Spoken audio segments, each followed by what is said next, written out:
Hello, I am Double Moses and welcome to another survival farm video. Now today we're in this village to recruit some of these lucky villagers for a job in our new iron farm. So I wanted to make something really simple that could be built very early game, so no redstone or expensive materials, but I also didn't want to compromise on the rates, otherwise it would become outdated and you'd want to replace it really quickly. So your basic single iron farm cell, which consists of 3 villagers and a zombie, in ideal conditions can get up to around 411 iron per hour. And what we're going to be looking at today is a 2-cell design, which will get around 800 to 810 per hour from my testing. So even though it's a really simple design, it still gets pretty close to maximum efficiency. So this should work in any version from 14.3 up, and I have tested it in the current 1.16 snapshot, which at the time of recording is 20W10A. Now I've already built up one of these just past those mountains over there, so let's head on over and take a look. Then after that we'll build up a second one to go with it. I'll probably have a timestamp for that tutorial in the description if I remember, as well as a link to the schematic and all the mods that I use.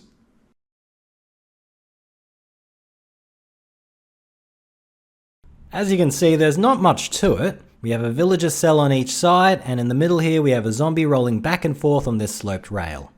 So the basic idea behind any iron farm is that when at least 3 villagers get together in a panic state, which is caused by seeing a zombie or a pillager, they'll try to create an iron golem to defend themselves. For them to spawn a golem though, they do need to have worked within the last 30 minutes and have slept within the last 20. Both things that they won't do if they're in that panic state. The other main requirement is that they can't have seen an iron golem within the last 30 seconds.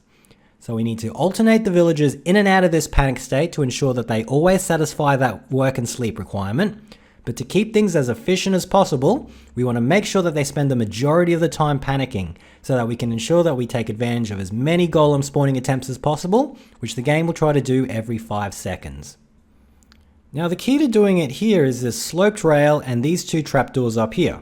Now it may not look like it, but when the zombie is at the peak of the rail slope, the trapdoors actually block the villagers from seeing the zombie, giving them a very short window of opportunity to either sleep or work, depending on what time of day it is. Because the trapdoors are so thin, they only block that line of sight for a very limited amount of time, and as a result, our villagers spend the majority of their existence fearing for their lives. Another major efficiency boost we can get is to make sure that the villager cells don't interfere with each other's spawning attempts. Like I said just before, villagers will not spawn a golem if they've seen one recently, so to keep everything running as fast as possible, we have to ensure that villagers can never see golems that are generated by the other cell. The villagers will look for golems in a cube that extends out roughly 16 blocks away from them on each axis, so I've positioned the spawning platform so that each one is at least 18 blocks away from the villagers in the opposite cell. That way, any golems spawned here by this cell are always going to be far enough away that they cannot be seen by the villagers over there, and vice versa. That way, we can still use one zombie to scare both cells, but it otherwise keeps them completely independent of each other. Once the golem's spawned in, we do need to quickly get it out of the golem detection area of the villagers that created it. So we're going to use a very narrow 3x13 spawning platform, so the water streams can quickly push the golems away from the farm into a 20 block drop. Once down there, we can just move the golems into this lava blade so we can gather all of their poppies and whatever other junk they drop.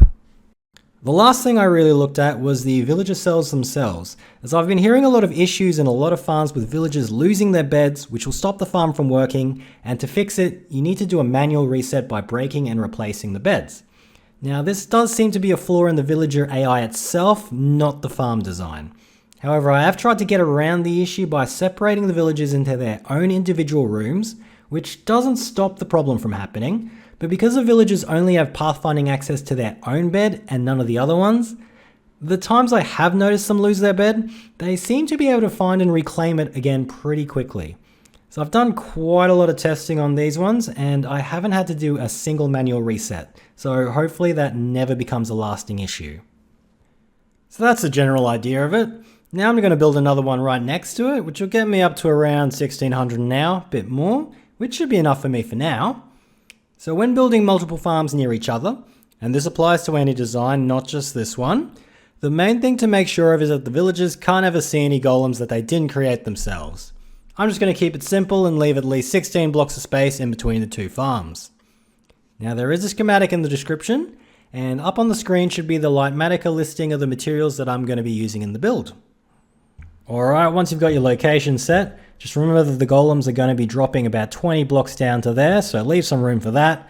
And also just make sure that the villagers are at least 8 blocks off the ground, otherwise the golems could be spawning on the ground nearby instead of inside of our spawning pad. Okay, so just grab a block that any rail can go on. So we're going to start at the center where the zombies are. So pop a block there, there, and there. Then just grab some powered rails, go 1, 2, 3. Then you can just get rid of this one on the top. We just have it there so that that slants.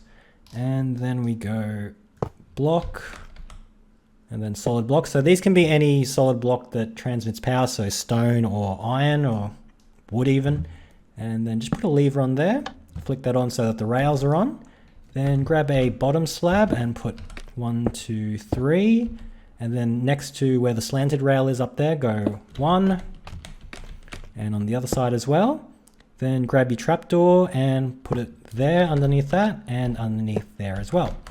So we'll leave putting in the zombie till the end. For now, we're done with the zombie section. Now the rest of the farm is going to be perfectly symmetrical, so whatever you do on one side, just repeat it exactly the same for the other side.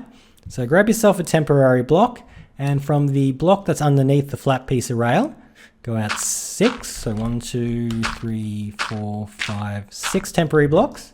Then grab something for the villager to stand on. I'm using glass, go 1, and then on each side of that, go temporary block, villager block, temporary block, and same on the other side. So temporary, villager, and temporary. Then behind the villager block also put a temporary block. So 1, 2, 3. And then just build up a little platform. This will help when we get our villagers in. And then grab your glass or something for a wall, and then next to each villager pod, build up a 2-high wall like that. And you can get rid of those temporary blocks under there once these walls are in. Then grab your beds and place them in front of the villager cell. So just make sure that the pillow part of the bed is the one that is next to where the villager is going to be standing. Then grab a bottom slab and just cover the top of the cells, so each villager will have a little 2-high hole to sit in, just like that. Now after this you can continue on to the next part, or because we're just going to be waiting till nighttime to get the villagers in, it just makes it a bit easier to do. It's getting late in the day, so I've just brought up 3 villagers. Now we're using unemployed ones so that we can easily keep track of that they're taking their profession properly. Now when it gets late enough, each of these 3 villagers is going to take one of these beds, which just makes it a lot simpler to move them around rather than manually pushing them into place. Now that the villagers are in bed, first up we're going to want to destroy all of the temporary blocks around the beds. This is just so that we can control the villager pathfinding, make sure the correct villager takes the correct workstation. Just careful there. Right, so now that's done. Grab a workstation that isn't a full solid cube, so like a composter or a stone cutter or grindstone like I'm using. Then on the block behind the villager pod, place the workstation. And hopefully the corresponding villager should take the profession, which he just did. So then do that to each cell. He took the right one and he should as well. Okay, so now that all of the 3 villagers have their professions, once it becomes daytime, they'll wake up, and they'll wake up right in their pod, so we don't need to do any annoying villager movement or anything like that. And that's the villager cell done. Next up is the spawning platform. So I've removed all the temporary blocks around the villager cells except for this one underneath the middle workstation. So underneath that temporary block, place another temporary block, then go out 2 more. Then here we're going to start the spawning platform. So you can use full solid blocks if you want. I'm just going to be using top slabs. So 1, 2, 3 out. Then on each side go out 6. So 1, 2, 3, 4, 5, 6. Do the same on the other side. 1, 2, 3, 4, 5, 6. And then square the entire thing off so that you've got a 3x13 spawning platform. Now grab a wall block, or a fence should work as well, and around the edge that's closest to the farm and the 2 edges, just place a wall. just like that. Once you get to the edge that's away from the farm, just pop 2 temporary blocks here. So continue the wall on for 2 more blocks, and then I'm going to be creating a barrier at the end. I'm just using glass. You can use any non-spawnable block, or you might even be able to ignore it. I'm not sure if that's necessary, but anyway, it's there. So just keep that going across till it spans the entire spawning platform.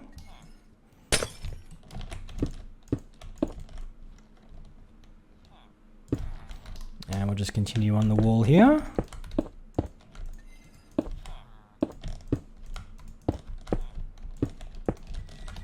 And there we go. Next up, we'll just grab some signs, and over the first gap, place shift click a sign into place, and just keep shift clicking them in. So this will stop the water from flowing over the edge once we put it in.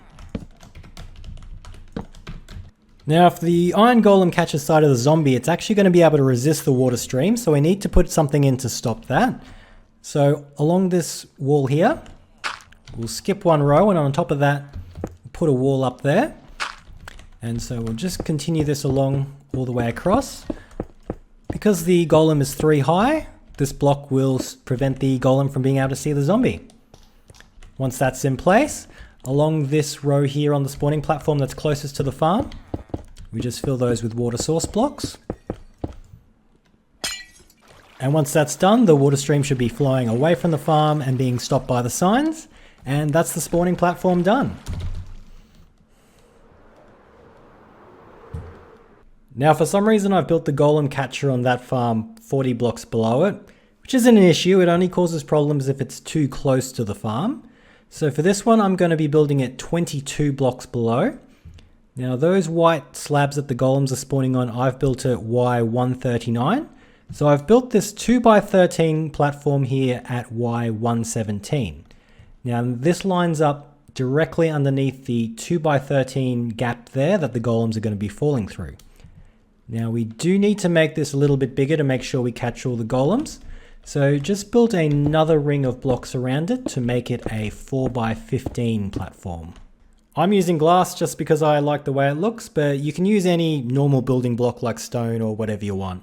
Once the platform's in place, find the middle of the platform, and on either side place a chest right there, and then break the 4 blocks through the middle,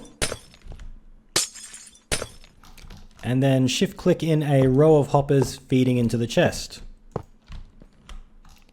Once that's done, then we can surround the whole thing with a 3 high wall.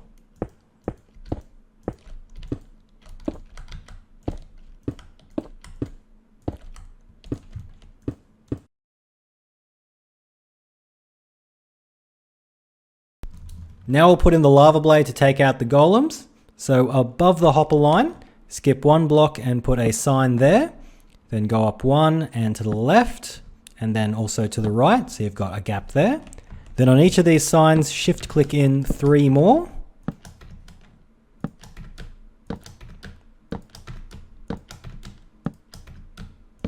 And once they're in, grab 2 lava buckets, so place 1 there, and then a second one there. So if you've done it right, you should have the hoppers, an air gap, the signs, and then a row of lava at the 3rd level. And to finish it off, we just need to put in the water streams to push the golems and the items to the center. So on each of the narrow ends, put 4 water source blocks.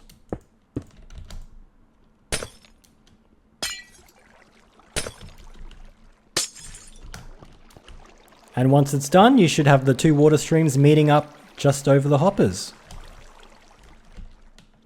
Now that's one side done. Next up, we just repeat that process exactly the same on the other side, which I definitely didn't die 3 times while doing. And then once we've sorted that out, we can move on to the final part, which is just moving in the zombie. Now I've brought the zombie up. First up, just remember to name tag him so that he doesn't despawn. And I've made a little hole in the top of the zombie cage. So hopefully when I push that button there, the minecart will just pick him up and drop him straight in. So let's give it a go. And there we go, it works. So all I need to do is pop this slab there to... Ooh. Okay. There we go. All right. And Golem's already starting to spawn. So looks like we're all good. Just take down all this temporary stuff and farm's done. After redoing the old golem catcher, because the lack of symmetry was really bothering me, I let the whole thing run for a while and looks like it's all working really great. The golems are flowing and the collection chests are quickly filling up. Next step's to make a proper collection system, but I'll leave that for later. That's all for now, so thank you very much for watching. Have a good one. See you later.